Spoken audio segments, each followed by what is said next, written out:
Sudah, oke. Baik, selamat siang Pak Don. Selamat siang, Pak Nathan. Apa kabar? Kabar baik, kabar sehat. Puji Tuhan. Hari ini kita jumpa lagi kembali. Baik, Pak, dengan senang Saya hati. hadir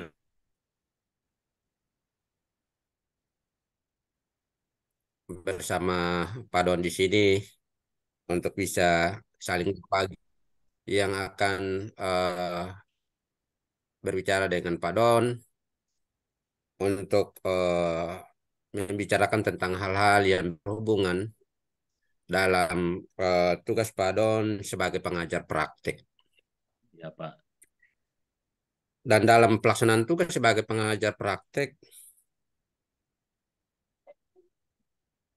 apa yang ingin Pak Don kembangkan dalam mendampingi klien Bapak ketika mendampingi calon guru penggerak di setiap sekolah di mana guru penggerak yang menjadi klien Bapak berada.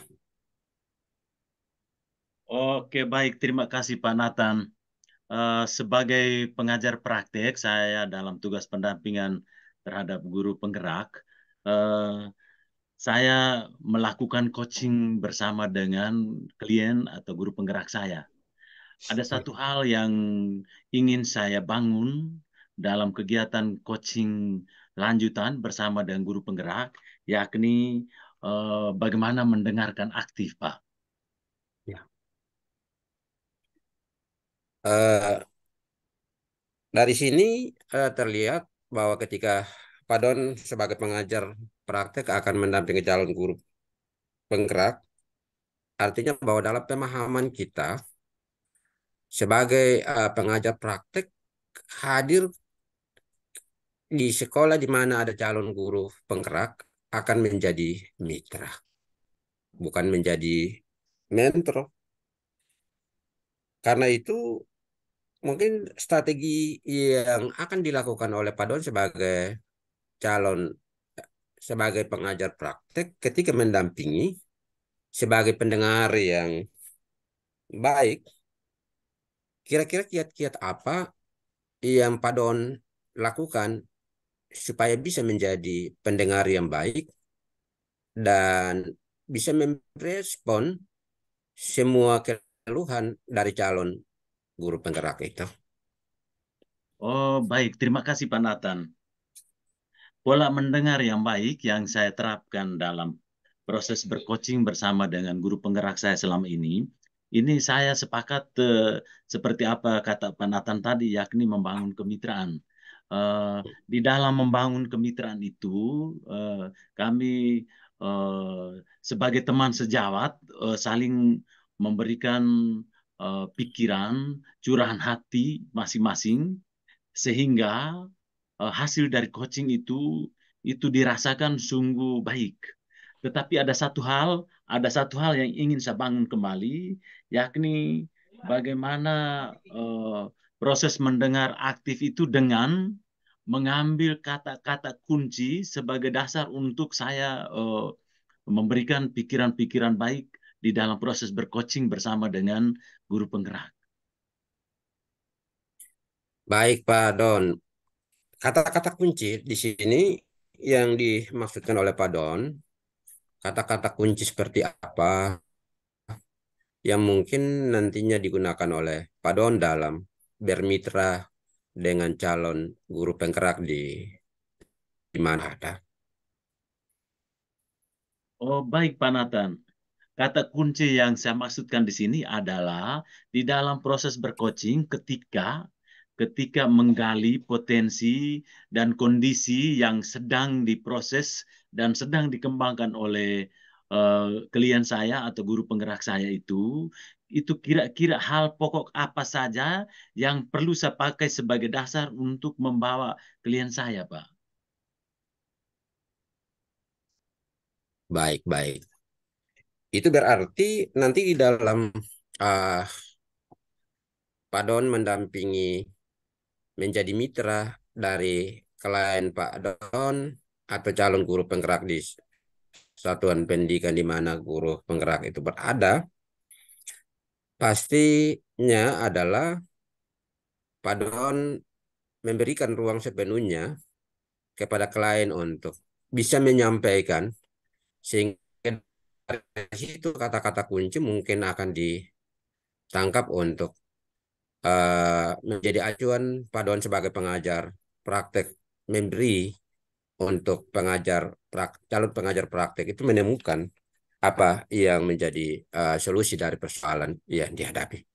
Mungkin demikian pertemuan kita pada siang ini. Coach bagi calon guru penggerak, nanti kita akan kembali dalam ruang umpan balik. Sekian Pak Don. Terima kasih banyak Pak atas dorongan, atas pikiran baik yang diberikan Pak kepada saya eh, sebagai modal dalam bercoaching bersama dengan guru penggerak.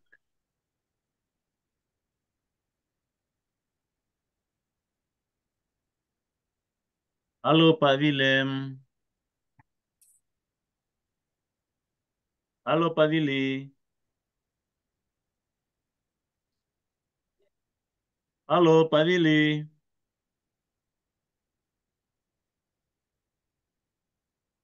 Halo Pak Willy. Iya, iya, iya, iya. Aduh, oke, ya, ya. Selamat Ya, siang Pak. selamat siang, Pak Don. Salam jumpa lagi. Ya, Salam jumpa lagi.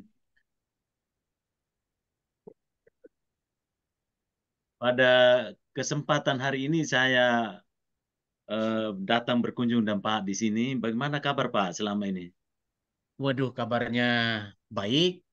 Ya, di situasi kita saat ini memang cuaca sudah mulai bersahabat dengan kita, agak sedikit cerah daripada sebelum-sebelumnya. Keadaan cuaca ini yang membuat kita juga kadang, ya, apa nama, mau bilang sehat juga, sehat terpaksa juga, karena memang cuaca alamnya seperti ini. Tapi baiklah, kita syukuri karena masih juga terus melaksanakan aktivitas kita dengan baik. Oke Pak. Saya rasa kita punya prinsipnya sama di dalam situasi dan keadaan apapun Keadaan kita apapun tetap ya, sehat Pak. kita Kita tetap tetap sehat sehat, ya. tetap semangat. Begini Pak, eh, tentunya menjadi guru penggerak itu eh, adalah sebuah tugas yang diemban oleh kita, terlebih diemban oleh Pak selama ini dalam melakukan kegiatan-kegiatan di sekolah Bapak ya. Iya, iya, iya. Eh, Kira-kira selama menjadi guru penggerak di sekolah Bapak ini, hal baik apa yang sudah dilakukan oleh Pak? Oke, baik. Terima kasih atas pertanyaan yang eh, luar biasa untuk bisa saya mengungkapkan apa yang sudah dan mungkin sedang dan akan terus berjalan. Nah, sepanjang impian cita-cita itu belum terwujudkan. Jadi pertama sekali saya mau menyampaikan bahwa eh, kita bicara terkait guru itu adalah sejatinya memang menjadi pemimpin pembelajaran. Tetapi dalam pemimpin pembelajaran itu sebagai guru, kita seringkali terjebak dalam mindset berpikir kita yang tidak mau berubah, statis, kita tidak dinamis.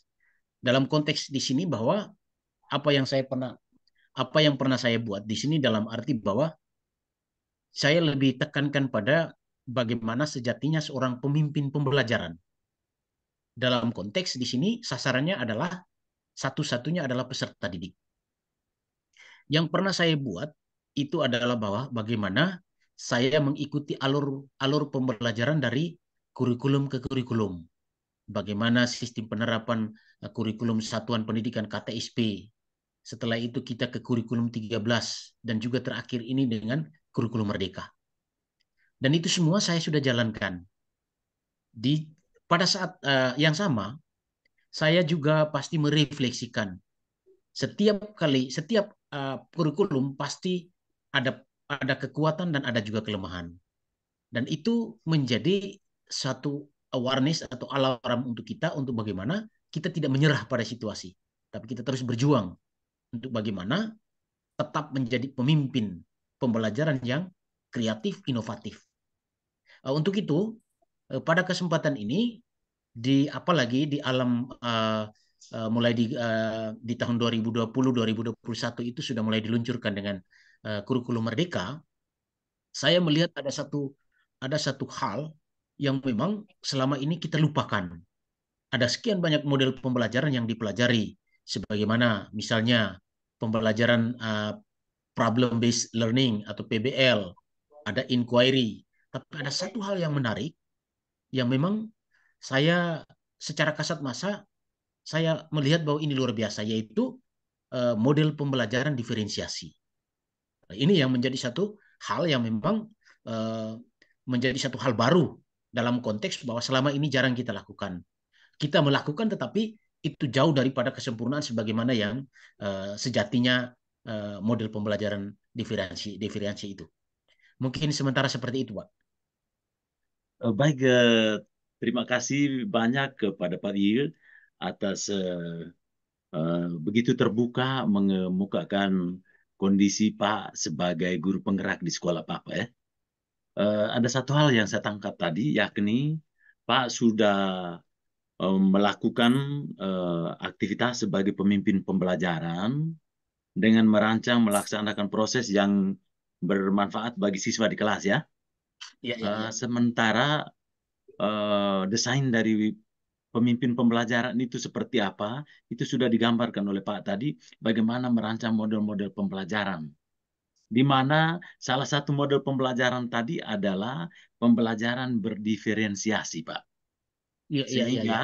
Sehingga eh, menjadi pemimpin pembelajaran dengan merancang model pembelajaran berdiferensiasi yang dirasakan oleh Pak William itu sangat menyenangkan bagi siswa yang justru bermimpi untuk membawa suatu perubahan di kelas, terlebih bagi anak-anak. Terkait dengan bagaimana Pak sebagai pemimpin pembelajaran yang merancang model pembelajaran berdiferensiasi ini, kira-kira apa yang sudah Pak lakukan dan bagaimana kenyataan prosesnya dan mungkin ada upaya-upaya mengoptimalkannya seperti apa, itu kira-kira Pak bisa menggambarkan untuk saya, Pak. Oke, baik, Pak Don. Terima kasih banyak. Luar biasa. Ini artinya bahwa saya memang dalam proses menjadi pemimpin pembelajaran, khususnya saya menjadi calon guru penggerak, di sana saya mendapat juga menyangkut terkait dengan teori-teori, konsep-konsep. Nah, dari situ saya sebagai guru penggerak bagaimana juga berusaha menggerakkan. Menggerakkan siapa? Menggerakkan yang pertama teman-teman guru dan lebih utama lagi adalah para peserta didik saya. Nah, jadi terkait dengan pembelajaran diferensiasi, ini saya ada langkah-langkah lanjutan, ada perencanaan dalam konteks bahwa ini adalah satu model pembelajaran baru dan juga sangat bermakna dengan kodrat zamannya. Bahwa mengapa ini menjadi saya katakan sebagai suatu model pembelajaran tren terkini, karena memang model pembelajaran ini sangat diterima oleh anak-anak atau peserta didik di zaman ini. Nah, di sini langkah pertama yang saya coba buat adalah yang pertama, proses ada satu istilah yang namanya bagaimana kita melakukan proses pembelajaran diferensiasi.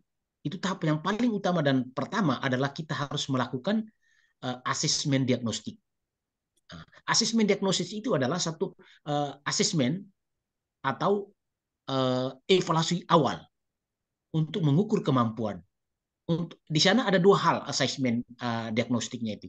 Ada asesmen diagnosis knowledge dan non knowledge, yaitu adalah asesmen untuk pengetahuan dan asesmen yang terkait dengan keterampilan dan bakat. Dari asesmen awal ini kita sudah bisa membuat identifikasi dan pemetaan. Oh, anak-anak ini kira-kira dia punya bakatnya kemana nih? Terus anak-anak ini punya kemampuan dasar numerasinya di mana? Kemampuan untuk literasinya seperti apa? Matematikanya dan bagaimana kemampuan membaca dan memahami tentang sastra dan lain sebagainya. Intinya antara membaca dan berhitung. Nah, dari pemetaan itu maka pada saat proses pembelajaran kita sudah bisa mulai oh ini anak senangnya bakatnya di olahraga. Oh dia ini di bagian musik. Maka pada saat pembelajaran tema yang sama, anak-anak itu dikelompokkan sesuai dengan bakat dan kemampuan mereka masing-masing.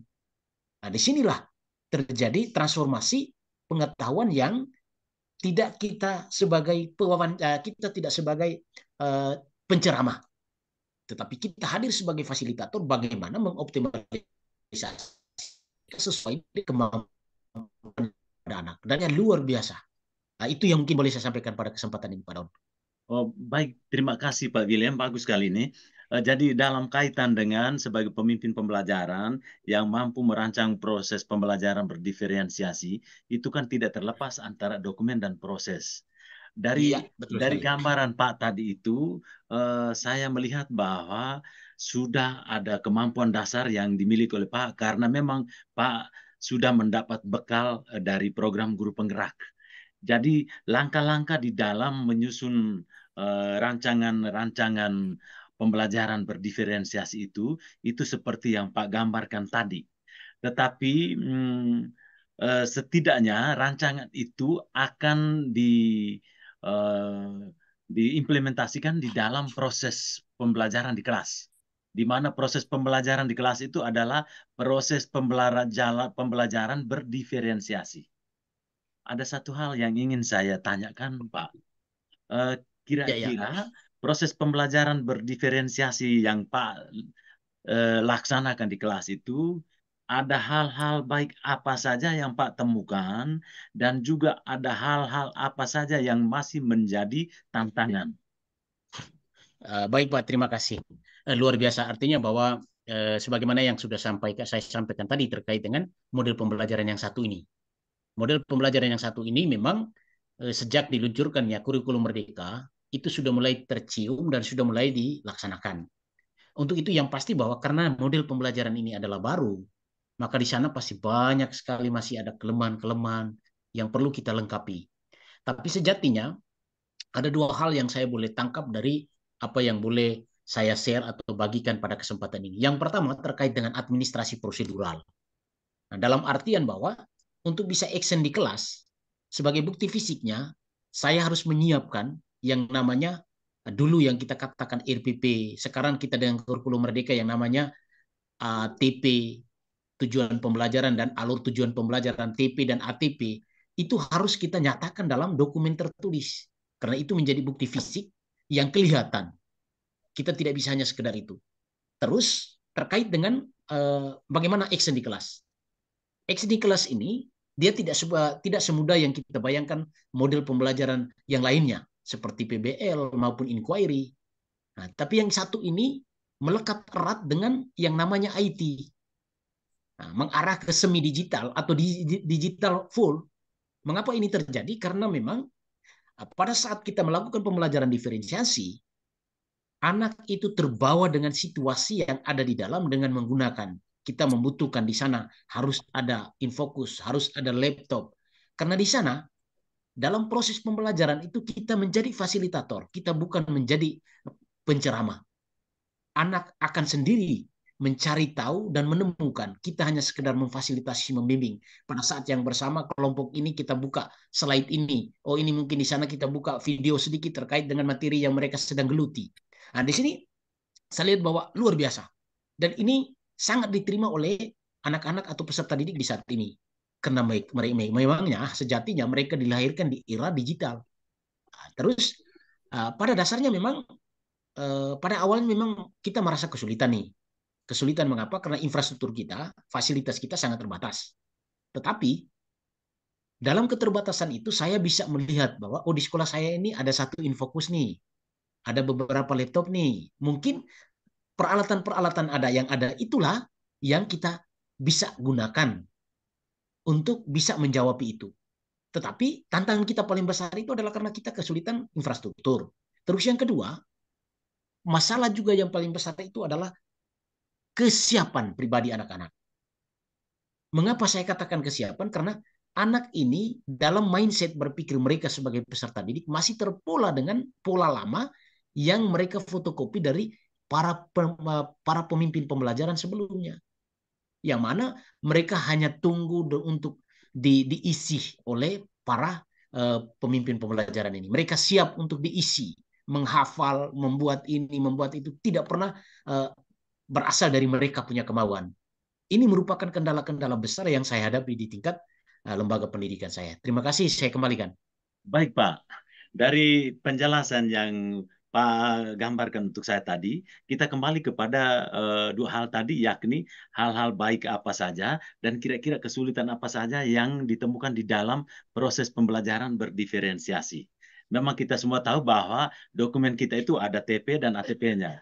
Tetapi fokus kita pada hal-hal baik dan mungkin tantangan apa saja yang kita temukan di dalam proses pembelajaran berdiferensiasi. Dari penjelasan Pak tadi bahwa hal-hal baik yang Pak terapkan dalam proses pembelajaran itu adalah memanfaatkan media digital yang benar-benar menyenangkan, memberikan suasana baru bagi siswa kita untuk belajar menemukan hal-hal baru. Memang sangat luar biasa ketika kita harus berhadapan dengan anak-anak kita yang hidupnya di zaman digitalisasi ini. Tetapi yang ingin saya mau sampaikan untuk Pak, yakni satu kesulitan yang dihadapi atau ditemukan oleh Pak tadi di dalam proses melaksanakan pembelajaran berdiferensiasi. Kesulitan kita memang dasarnya pada infrastruktur, Pak. Tetapi yang ingin saya angkat tadi adalah kesiapan pribadi anak tadi, Pak. Kira-kira terkait dengan kesiapan pribadi anak itu yang muncul di dalam proses pembelajaran itu performance-nya itu seperti apa? Kira-kira pengembangan life skill-nya itu seperti apa yang menjadi tantangan dari kesiapan pribadi anak yang belum ada itu. Oke, baik, luar biasa. Jadi ini kita melihat kepada sasarannya. Kalau kita lihat, saya lihat dari apa yang Pak Don maksudkan itu adalah bahwa sasaran yang kita buat dalam proses model diferensiasi ini kira-kira yang disasar ini apa baiknya dan apa tantangannya. Yang baiknya itu adalah bahwa dalam satu kelompok pembelajaran itu anak-anak dengan belakang begitu. Tapi ada juga yang karena memang pada dasarnya mungkin kemampuan. Nah, tetapi di sini dalam berdiferensiasi ini mereka itu umumnya roman wajah mereka itu tercermin, terbaca bahwa mereka sedang menikmati pembelajaran itu.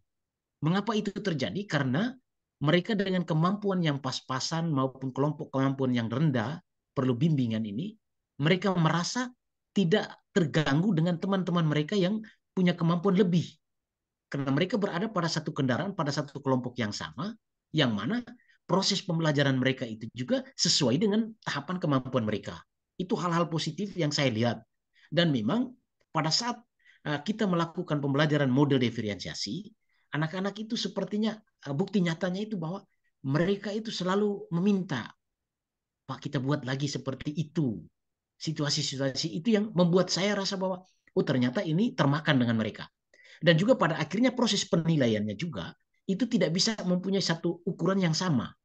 Dalam materi yang sama, tetapi memberikan penilaiannya pasti berbeda-beda sesuai dengan kemampuan tahapan kemampuan anak masing-masing. Dan di sini saya melihat bahwa itu nilai plusnya.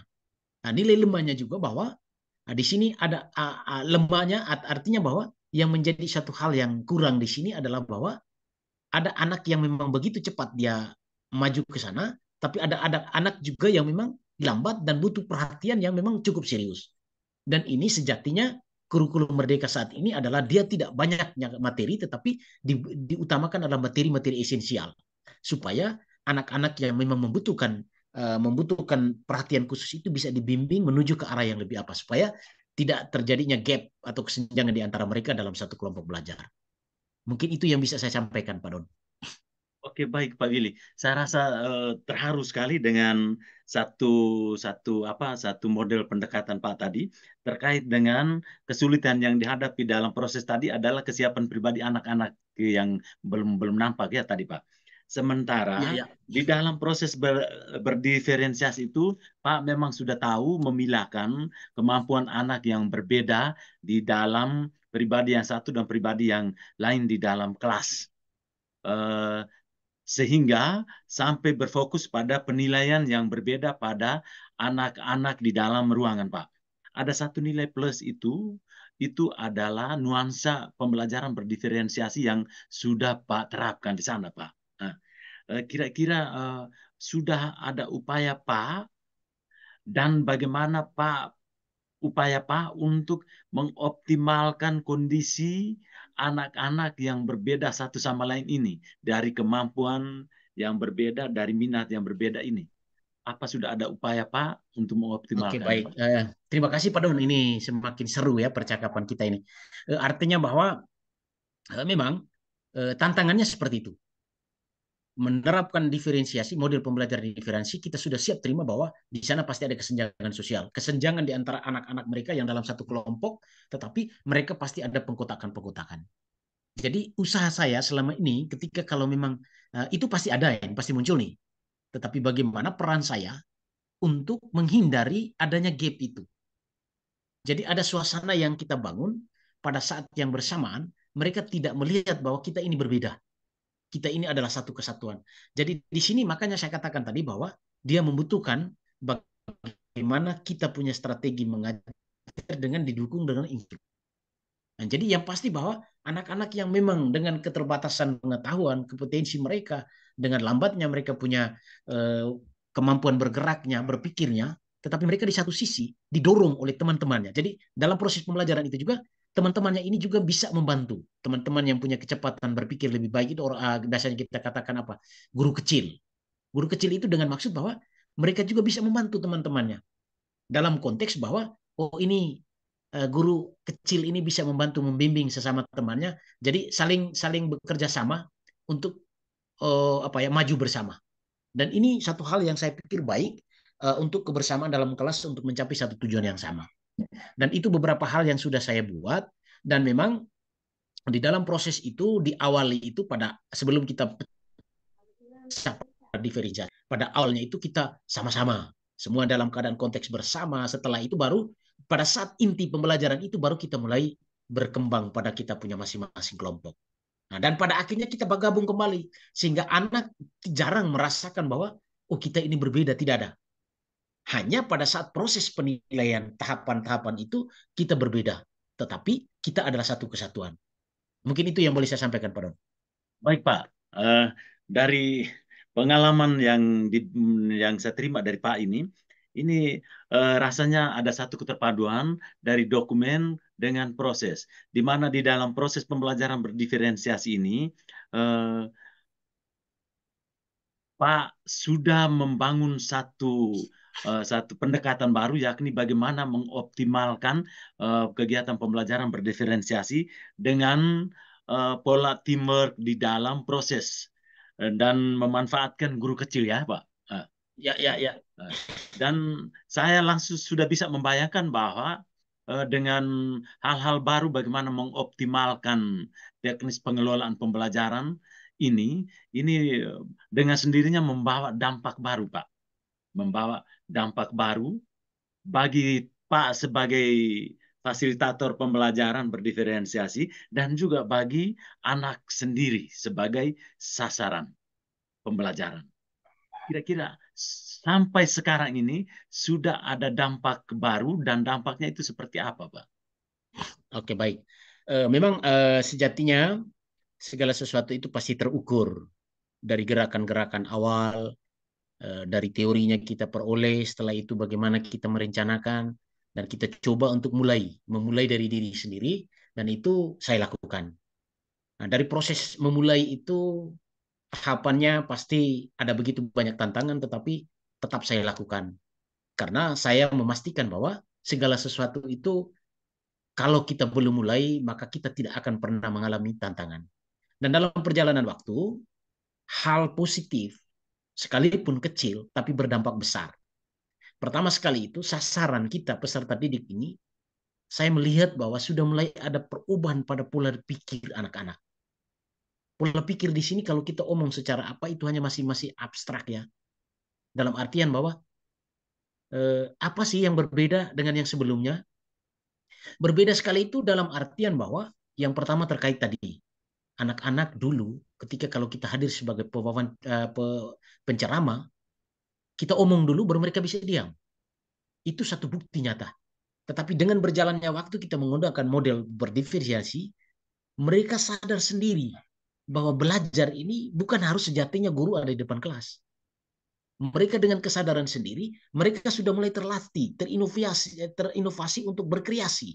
Oh, saya hari ini, kemarin saya sudah omong ini. Oh, ternyata kemarin itu saya lihat begini nih, mungkin saya bisa buat. Jadi situasi kelasnya berubah. Kadang kita lewat, kita melihat bahwa, oh ternyata ada orang di dalam. Dulu, guru belum datang, itu kan sulit kita mengukur. Tetapi sekarang, guru ada tidak ada, anak itu pada posisinya mereka.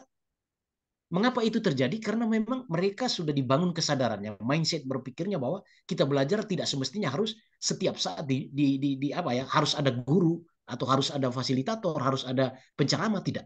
Ini hal-hal positif.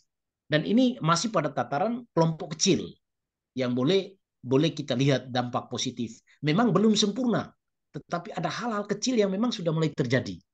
Seperti itu, Pak Don.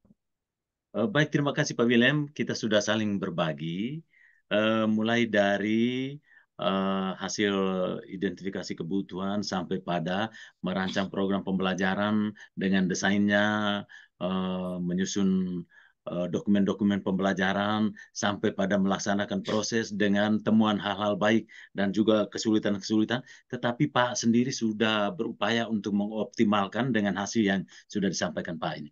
Ini menjadi bagian dari kemitraan kita, Pak. Untuk itu sekali lagi saya ucapkan terima kasih banyak.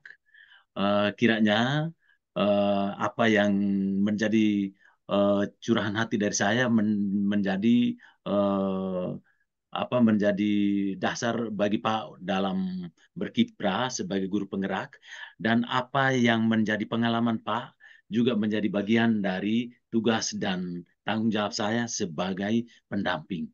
Sekali lagi terima kasih banyak Pak. Terima kasih juga Pak Don. Ya, Salam dan bahagia. ya. Sampai ketemu lagi Pak. Ya, sampai ketemu lagi. Ya, terima kasih. Baik, terima kasih Pak Don. Iya, terima kasih juga Pak Nathan. Kita berjumpa kembali lagi. Iya, tidak apa Pak. Baik Pak Don, dalam mencermati dan mengikuti seluruh tahapan yang dilakukan oleh Pak Don selaku pengajar praktek terhadap calon guru penggerak yang menjadi pemimpin pembelajaran di satuan pendidikan di mana calon guru penggerak bertugas. Ada banyak hal yang pastinya sudah saling berbagi. Pak Don sendiri juga sudah berupaya untuk menggali segala potensi yang ada dalam diri calon guru penggerak yang Pak Don dampingi. Dalam percakapan-percakapan itu, apa saja yang dirasakan oleh Pak Don? Baik, terima kasih Pak Nathan. Seperti sudah menjadi kesepakatan dalam komunikasi kita awal tadi, bahwa hal yang ingin saya capai adalah mendengar aktif. Dan bagaimana mendengar aktif itu adalah bagaimana saya mengambil kata kunci dari sebuah paparan. Dalam hal ini, paparan dari klien saya. Dari pengalaman bercoaching bersama dengan guru penggerak tadi, saya sudah berupaya untuk mendengar aktif dengan berusaha menjalin kemitraan bersama dengan guru penggerak, saling mendengarkan, menyatu bersama dengan guru penggerak saya. Dan satu hal baik yang saya terima, saya alami tadi, itu bahwa begitu saya mendengarkan dengan aktif, sehingga saya berusaha untuk mengambil kata-kata kunci dan kemudian membawa klien saya atau guru penggerak saya menuju pada titik sasar yang sebenarnya.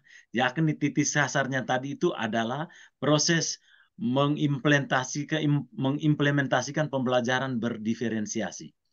Hanya ada satu hal juga yang masih menjadi bahan refleksi saya, yakni ketika paparan dari klien saya itu kalau terlalu banyak, maka eh, meng, menghantar saya untuk ke sepertinya agak sulit mengambil kata kunci juga, Pak. Baik, Pak Don. Dari pendampingan, dari percakapan yang dibangun Pak Don dengan mendengarkan pola mendengarkan yang baik, sebagian besar percakapan itu sudah mengarah kepada kata-kata kunci yang bersumber dari calon guru penggerak yang bersangkutan dan dari kata-kata kunci yang dipakai oleh Pak Don sebagai supervisor, sebagai pengajar praktek untuk memunculkan pertanyaan-pertanyaan yang lebih mengarah kepada calon pengajar, calon guru penggerak untuk menemukan solusi dari persoalan yang dihadapi di satuan pendidikan itu sudah cukup baik, dan kiranya sebagai pengajar praktek, karena kita punya pemahaman yang sama untuk kepentingan perbaikan pembelajaran ke depan dengan berpusat pada peserta didik, maka kembangkan terus pola mendengar yang baik sehingga ketika memberikan masukan kepada calon guru penggerak itu bisa mencapai tujuan yang diharapkan, keinginan menjadi pemimpin pembelajaran yang diharapkan dari calon guru penggerak itu bisa terjawab. Baik, dengan demikian maka saya pikir Pak Don sudah cukup menguasai, cukup menyimak dengan benar segala percakapan yang terbangun di antara Pak Don sebagai pengajar praktek dan calon guru penggerak. Dan Pak Don sudah berhasil cukup baik untuk menciptakan bagaimana calon guru penggerak bisa menyampaikan seluruh hal yang dia alami, yang menjadi persoalan, kata kuncinya dipakai untuk menggali kembali upaya untuk menyelesaikan persoalan itu. Karena itu terus ini dilakukan di dalam pendampingan pendampingan calon guru penggerak ke depan. Mungkin ini yang bisa saya sampaikan sebagai supervisor pada kesempatan siang ini. Mohon maaf ketika di dalam kebersamaan kita masih ada hal yang kurang berkenan. Sekian dan terima kasih. Saya juga mengucapkan terima kasih banyak kepada Pak atas bantuan bimbingannya kepada saya, sehingga saya siap tampil sebagai pengajar praktek yang baik bagi guru penggerak saya, Pak. Terima kasih. Ya, terima kasih.